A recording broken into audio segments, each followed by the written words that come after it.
So what we got here is an RFN. I meant to start this video like way before now, but we're just getting one out of the crate, and I want to just give you a couple tips on throwing them together. So this is one that's all put together. This little bracket, the Speedo bracket, what I ended up finding I liked is putting it on the front one facing that way. This bracket comes inside of this box here, the assembly parts box, and it's in plastic. This box, or this bike, I mean, it comes packaged so well, so much better than the Talarias or the Surons. They've got this metal cage that's around them. I guess we don't need to go look at them too close, but they're packaged very well. You just got some Phillips screws and some wire to cut to get them apart. This one, we're just getting ready to throw handlebars on. So, I mean, pretty easy going there. I mean, it's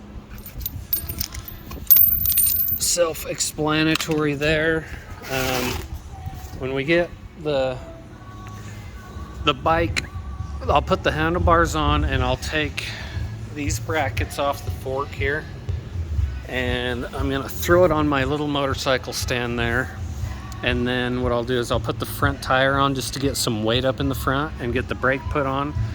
And then all you've got to do is get your rear linkage put together. You can see the rear linkage. You pull the nut off that bolt, pull it apart, slide your shock up and put your linkage together. That's kind of the worst of it, and it's really not that bad, but it's the first time doing it, it's kind of a bugger. And then your kickstand, getting your springs on there, you got to have a good spring puller tool, and I mean, that one's not that big of a deal either, but it's you got to give it some pulling to get it on there. Something that I've added to my personal unit is this little button here. These bikes come with the sensors in the brakes that kill power, and I know they've got them on there for a reason, but I feel like they're almost a little more dangerous to have those sensors in there, because you can be sitting here with your finger on the brake, and somebody can be standing next to you, or you can have a kid on the bike with you playing with the throttle, and as soon as you let that go, I mean, I've seen people fall on their backs because of it. So what I've done here, so that I can have those sensors gone, is I've added this switch. And to get this bike up and started, you can see that you've got your miles per hour, your odometer, and your battery stuff here.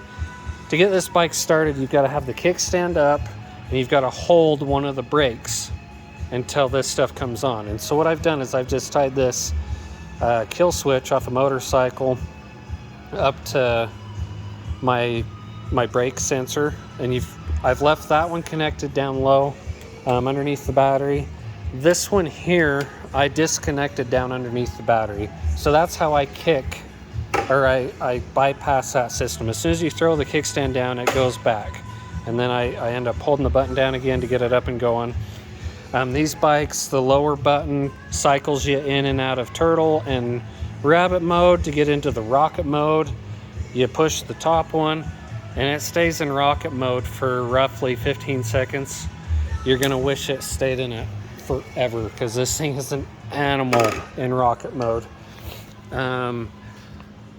One other quick tip, let me get this wing nut off the bottom of the seat. So the bottom of the seat, you've got this wing nut here. It's right up underneath, very easy to see. The seat just pops up after that. You've got these two pins you can pull out, and then that seat comes right out. And they say you can ride it like that. I'm never doing that. Like, I guess if you're a trials guy and you're used to it, I'm too lazy apparently. I've got to be able to sit down on that seat periodically. But the way to get your battery out, this little thing here, you pull it out towards you and then push it up, and this thing comes up. So as you move that wire down there, it'll lock it down into place. You can pull it up like that, This little plastic piece slides right out. When you go to put it back in, goes underneath the first one, straight down. I wasn't showing you.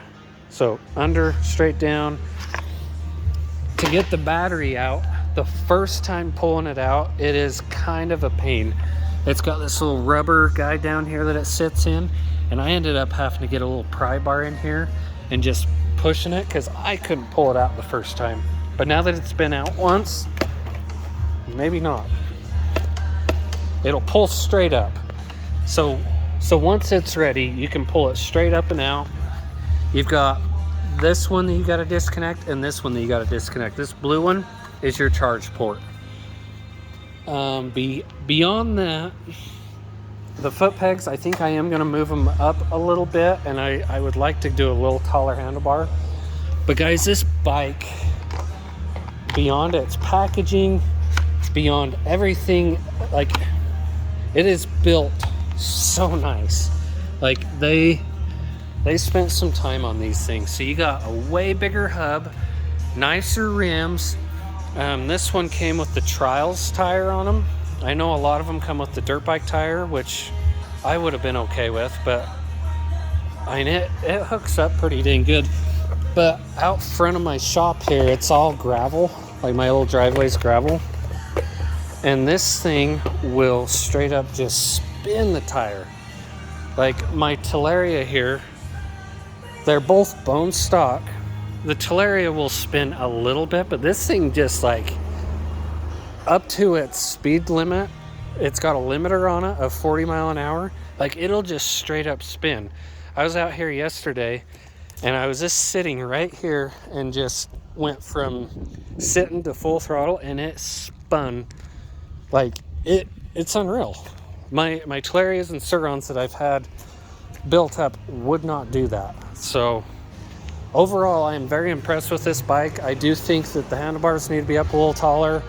I wish that it had a more similar fork to the Volcano, where you could put some air in it just to have a little more adjustment. But beyond that, it is a very sleek, nice cruising bike. There's no belt, no chain, no gearbox. It's driven right off the motor.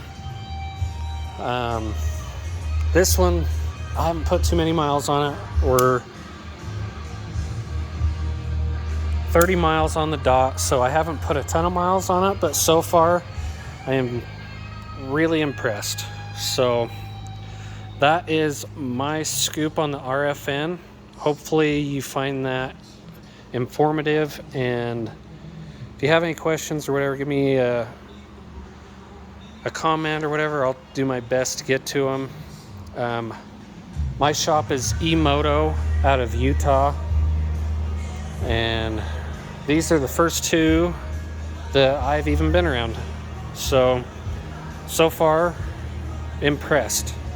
Time will tell. I'll do another video after I get a couple hundred miles on it, a couple hundred more miles on it, and let you know of the experiences there. But yeah, these things are pretty awesome. Brakes work really well, and I know I said that I wish it had that other shock. I mean, these shocks work really well. I do like the ability to add air if needed. So there's the scoop.